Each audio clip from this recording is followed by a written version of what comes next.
It's your boy, Grandmaster Jordan, back again with a brand new episode of the Holocron Radio podcast. Welcome back. Another beautiful week, another beautiful day. It is time for Holocron Radio. Let's get into it, guys. We are steadily growing. We are growing everywhere. TikTok, YouTube, Apple Music, Spotify. We are growing as a community. The community is growing, and it is a beautiful growth. And I am so happy for the growth. I want to thank every one of you guys from the bottom of my heart. But we are on the road right now to 100,000 followers of the podcast, all platforms. I don't care where the platform comes from. Whoever can get me to 100,000, man, we are going to be up. Then from there, we got to go to 500,000. Then from there, it's 1 million. The Holocron Radio podcast, I have big aspirations for this podcast, for the platform, for Star Wars. And we are going to be doing this every single week. So, just get ready to hear from me, man. Just get ready to hear from me. But again, appreciate the guys. I appreciate everyone that is a follower, a lover of the Holocron Radio. Thank you guys. Again, I can't express how much gratitude I have for the growing community. And, again, thank you guys. For the last couple of weeks, I've been working on a fan fiction of mine, a Star Wars fan fiction. Right now I'm working on the first series. It's called Jedi Rebirth. That is going to be the first series of books. Excuse me. Book 1 called Ashes of the Jedi. I start production of that actually this week. So you'll see probably next episode, I'll probably have the prologue in chapter 1 ready to read on Wattpad and another website I'm using to publish my fan fiction. So look out for that, guys.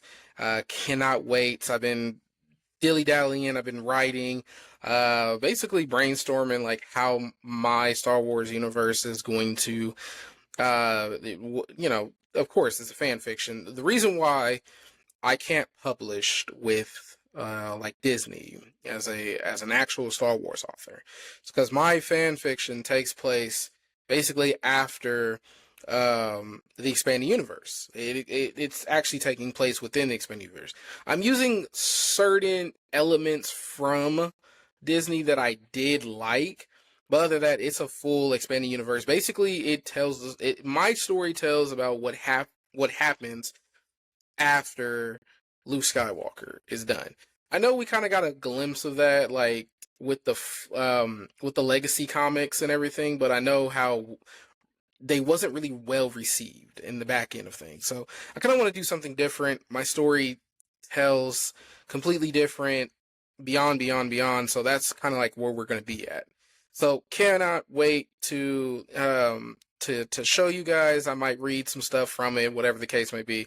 We'll see how that goes. We'll see how that goes. But without further ado, we are going to open up the Holocron and start our episode with our Star Wars fact of the week. During the time of the Old Republic, yellow-bladed lightsaber users were mostly used by Jedi Sentinels. Jedi Sentinels focused on light-sided Force abilities, but relied less on their Force abilities than other Jedi and supplemented their Jedi training with more traditional combat techniques.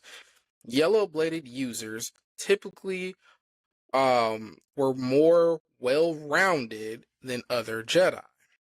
Okay, so I know a lot of you people out there may not know about the Old Republic that much, or even the legend stories, whatever the case may be.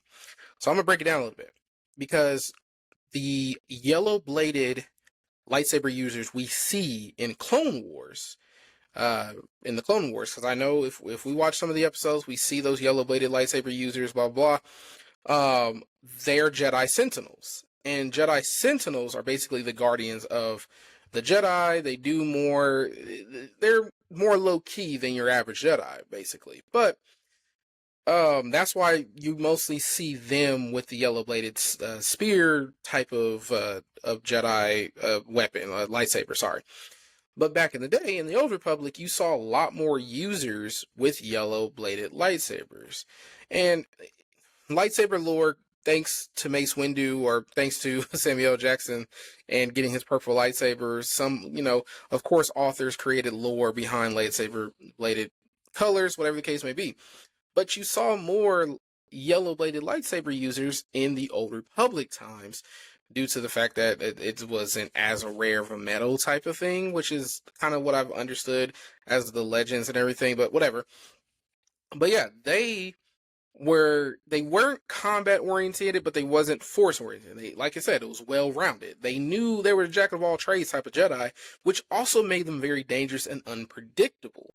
Because usually, if you can tell, like, okay, if you guys go read the Darth Malgus book, which is a Star Wars book. I cannot think of the name, like the title name. It's a Darth Malgus book. Like, you can, oh, I'm sorry. I should know. It's Deceived. Go read Star Wars Deceived. Darth Malgus tells about, so if you watch the Old Republic trailer Deceived, which is the namesake of the book, if you go watch the trailer, in the trailer, Darth Malgus marches on the Jedi Temple. And the guy he battles is a Jedi Master, very well known, and he uses a green lightsaber. Now, green lightsabers are usually posed with people, or Jedi, that are very in tune with the Force and very calm, collected individuals. So we usually see that with like Yoda, Qui-Gon Jinn, and we saw that with him. I believe it was Zen Wallow, I think it was something like that. It was something Allo. I know that, but I know it was like Zen something, whatever the case may be. But in the book, he's described as like really cool, calm, collected type of dude, really chill, whatever the case may be.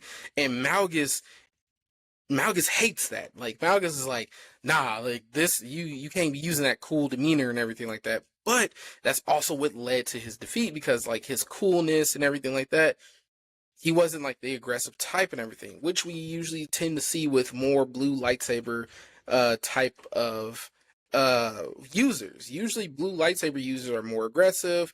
They are more they use more physical force than anything in their lightsaber battles.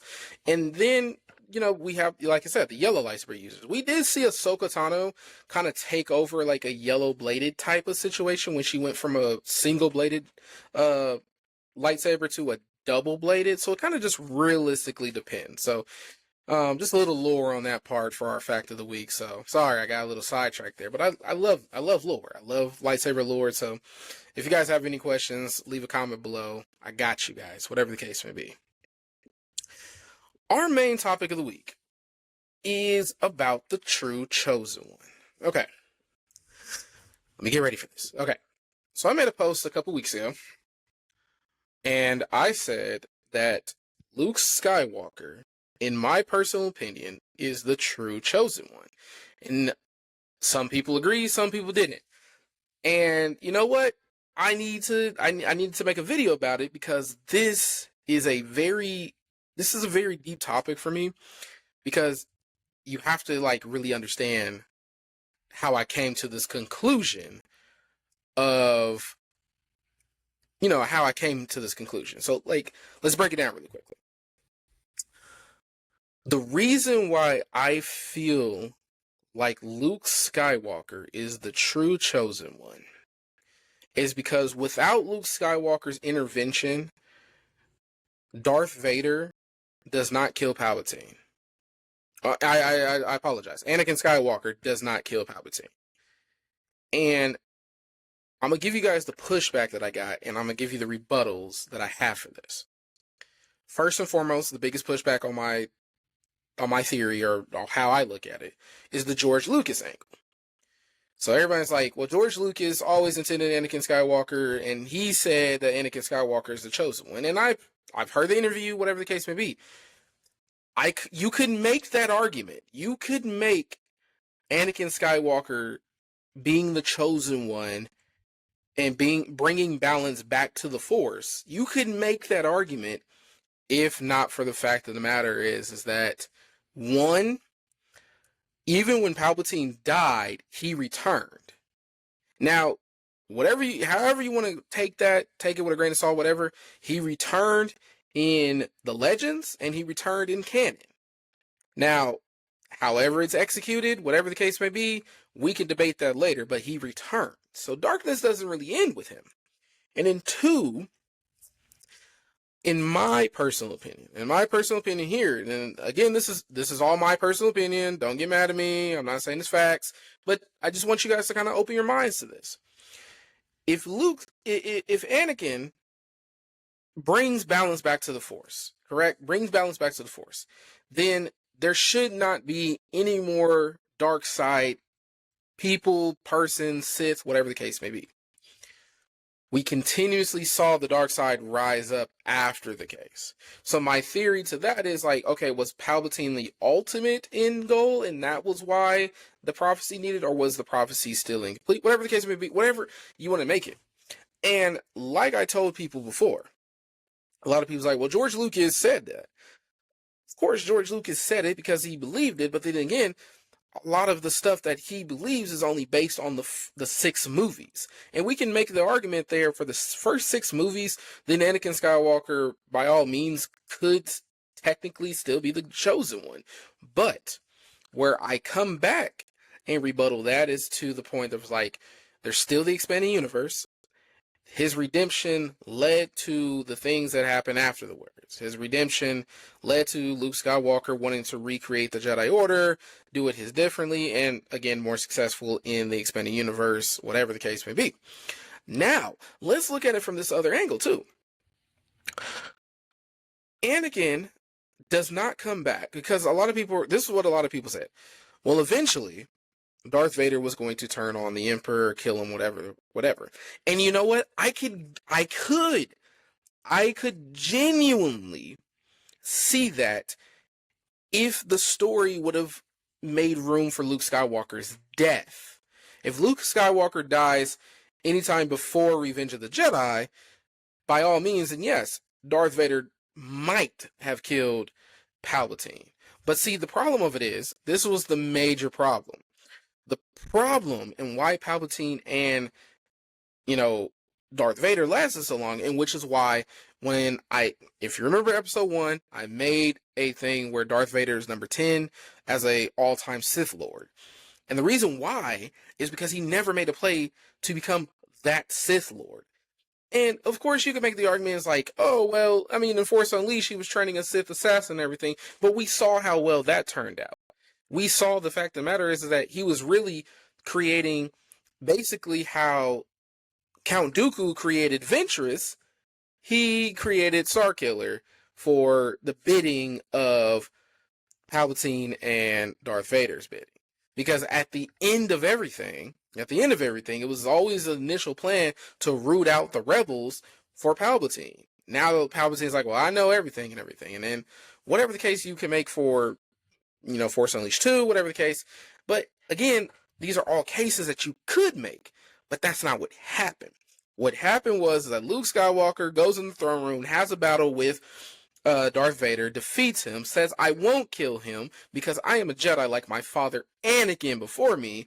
Palpatine starts zapping him. Anakin is redeemed, and he throws Palpatine down the shaft. So with that being said, hi, buddy. It's my dog, Shiloh. Don't know if you guys can see him. Yeah, there he is. Anyways, with that being said, without Luke Skywalker in any situation, without Luke Skywalker, Anakin Skywalker does not come back whatsoever. And I had so many people arguing with me about this, like, well, eventually he would have done it, but it's like, that's not how the story goes. There was no eventually. And on top of that, he had 20-something years to do it.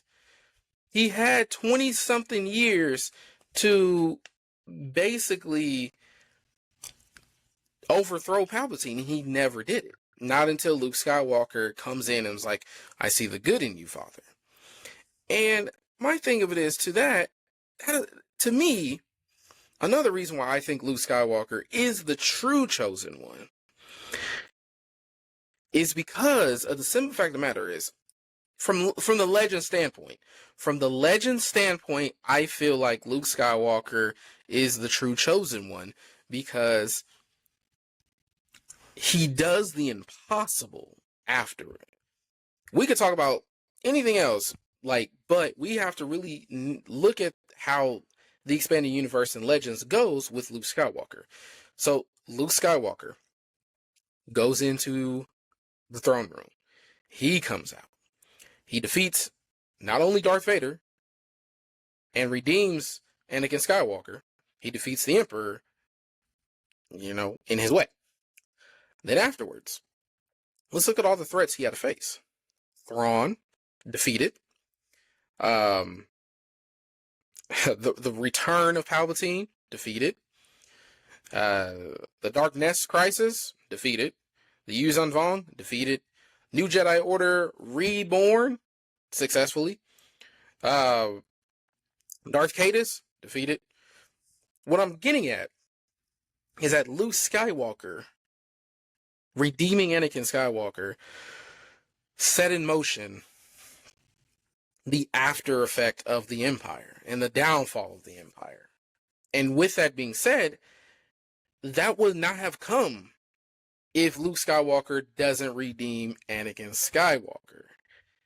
And without Luke, there is no redemption. And the other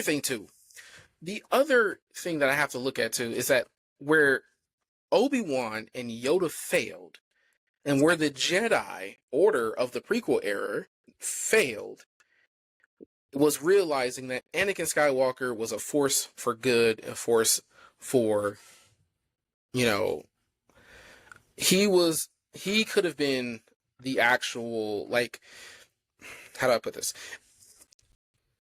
If the Jedi Order of the prequel era treated Anakin Skywalker a lot better than they did, they wouldn't have got a Darth Vader. They would have actually got a defender of the Republic. They would have got somebody that would have defeated Palpatine in that office. Yet, that's not what happened. That's not the story. And that's how I have to look at it. I have to look at the story. And we can make the argument that Anakin Skywalker would have redeemed himself eventually, blah, blah, blah, but he needed a catalyst. Where was the catalyst he was going to have if not for Anakin Skywalker, or if not for Luke Skywalker? There was no other catalyst that could have done it. You're telling me he would have redeemed himself by Leia? No offense to Leia, but Leia kind of hated Darth Vader. If you read the book, I want to say it's Truce of Bakura. It's either the Truce of Bakura or there's another one I'm thinking of. Hold on, was it Truce of Bakura? It was a book the way in the Legends universe it takes place right after, if it was a few days after Return of the Jedi. I want to say it's Truce of Bakura, but I want to say it's a different situation. But it was basically Leia was struggling with the fact that not only is Luke my brother, but that Darth Vader was my father. And Anakin was his Force Ghost kept popping up on her, was like, hey, it's your brother, it's your dad. And she was like, no, I'm not having it. And it was a very emotional payoff because the simple fact of the matter is he wasn't asking for forgiveness. No word. But it was Darth Vader and Anakin Skywalker were two separate entities. I look at it that way. And Luke effectively killed Darth Vader by bringing his father back. And I feel if that doesn't make Luke the chosen one in his actions of having to redeem his father, then I don't know what we're talking about here. I really don't. And I look at it from that perspective because there's so much now, even in canon. I mean, even in canon, not so successfully for the sequels or whatever the case may be, but you can still make the argument that Luke Skywalker is... Nah, it's not. You can't make that argument for canon. I'm sorry. It's too different. It's two tones here. The argument stands, for me, the argument stands that Luke Skywalker is the true chosen one by legend standards. Now, Anakin's still the chosen one by whatever Disney is calling the sequels now. I genuinely can't get it. I don't get it. And personal opinion again. Personal opinion. But, again, I do believe Luke Skywalker is the true chosen one. So, there's that. All right. We're going to step into our Jedi of the Week. And it's going to be Satele Shan. Shane, Shan, now you guys get it. Satele Shan. The reason why I chose her is because I feel like it's very important to look back at the Old Republic. I feel like it's also good, like, for people that have never played, like, the Old Republic video games, Knights of the Old Republic, whatever the case may be, like, there's a lot of lore that could be had. Like, Disney could be making bank if they would just do justice by the Old Republic, but we're not going to get into that right now. That's a different topic for a different day. Let's talk about Satele. She was a descendant of Jedi Bastilia, Shan, and Revan. So you know she's cold. You know she's powerful. A descendant of Revan? Yeah, you're good. She was one of the most gifted Force users of the Old Republic era. She trained in the Order from a young age, and she rose through the ranks to become one of the Order's greatest leaders. We'll get there in a second. She fought in the Great Galactic War, the Cold War, Order of the Revens, and the Eternal Empire. She was fighting a lot of different people throughout her time. She fought the Sith on multiple occasions. She played a very huge role in the Battle of Alderaan. If you go to YouTube and type in Knights of the Old Republic trailers, Satele is in the first two, which was Return, I believe is what the first one's called, and the second one is called Hope. Go watch those two. She's bad. She's a bad. She can fight. She got it. She was certified when I saw those videos. She faced Darth Malgus multiple times. Like, Darth Malgus, we know where he up, but she ran his fade. I am sorry. If you go watch the Hope trailer, that's all I can tell you. Go watch the Hope trailer. I might even tag it in this video. Go watch the Hope trailer. She secretly fell in love with Republic Special Forces soldier Jace Malcolm. Ooh, forbidden relationship. We love it. They had a son, Tehran Shan. She chose her duty as a Jedi over raising a family, but she also made sure Theron was safe and secured, so that way he can grow up safe, whatever the case may be. He actually became one of the greatest intelligence agents of the Republic, so it kind of worked out, I guess.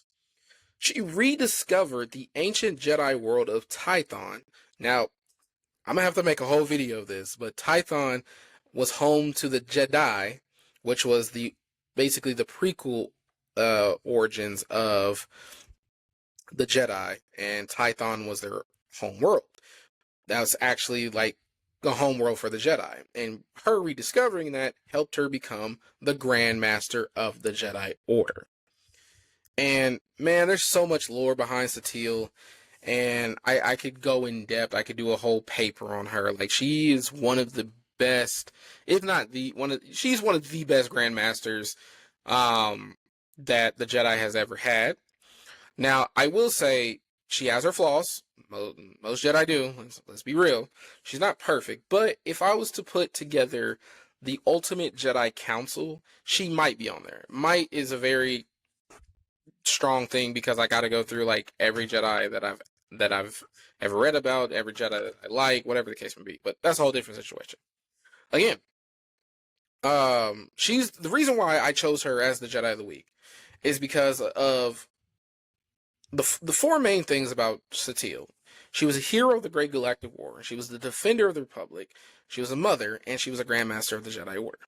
And the reason why I chose her is because, like, she's one of my favorite characters from the Old Republic, and she's one of my favorite characters regardless of whatever generation we're in. And I feel like, this is going to be me ranting here, but I feel like the Old Republic deserves a Clone Wars style show. I feel like if you did the Clone Wars art with the Old Republic, it would do numbers. I would be, here, take my money. And I don't know what Disney's fascination with, like, doing, like, the old stuff, whatever the case may be, but this right here, it would make money. It would do numbers. And I all I'm saying is, Satele as a Grandmaster, and we see that, numbers, money. Disney, hear me out. Do an Old Republic show. The fans want it. I want it. Anyways, guys, Satele Shan is our Jedi of the Week. Whew, okay, so shorter episode today. Didn't really have a lot. I just wanted to kind of get that off my chest a little bit. But yeah, we're growing. Holocron Radio is growing, and I'm about to do something crazy to really put Holocron Radio out there. So I hope it works, but we'll see. I'm not gonna give it away. We'll just see what happens. That's basically what I'm gonna tell you. On top of that, I'm gonna also give you an insight of our next episode. We are going to be talking about the greatest lightsaber duels in Star Wars. I'm talking canon, I'm talking video games, and I'm talking legends. I'm talking movies, I'm talking the Clone Wars, I'm talking even video games. There has been some amazing lightsaber duels in the history of Star Wars. I got my top 5. I got my other top 5. Maybe a top 10. I gotta see, though. I gotta go watch some of these duels to make sure, like, I'm not tripping about some of these duels. But some of these duels, especially some of the newer ones, not live action. They're not live action. There's only, like, I'm only gonna be using 3 duels from live action in this lightsaber duel. The rest is probably gonna be from everywhere else. Sorry. Not sorry. Anyways, cannot wait for episode 8. That's going to be next week. Yeah, we're at the end, my guys. This has been another wonderful episode of Holocron Radio. I am your host, Grandmaster Jordan. If you guys have any questions, if you guys have any episode ideas that you want me to talk about, any Jedi, even Sith that you want to make, Sith of the Week, Jedi of the Week, whatever the case may be, comment. I reply to everyone. I am not one of those content creators that think I'm better than anybody. Nope. I am here to give you guys the knowledge that I know about Star Wars and show you guys my love of Star Wars. If you guys have any questions, any concerns, anything that you want me to do, or if you guys need book recommendations, comic recommendations, video game recommendations, what order should I watch the movies in, anything I'm trying to teach the kids in, whatever you guys need, Grandmaster Jordan will do for you. That is my creed to you guys. I am a creator for my community. So, thank you guys again for everything. Thank you guys for the follows. Thank you guys for the shares. I greatly appreciate it. May the Force be with you all, and you guys have a wonderful Friday.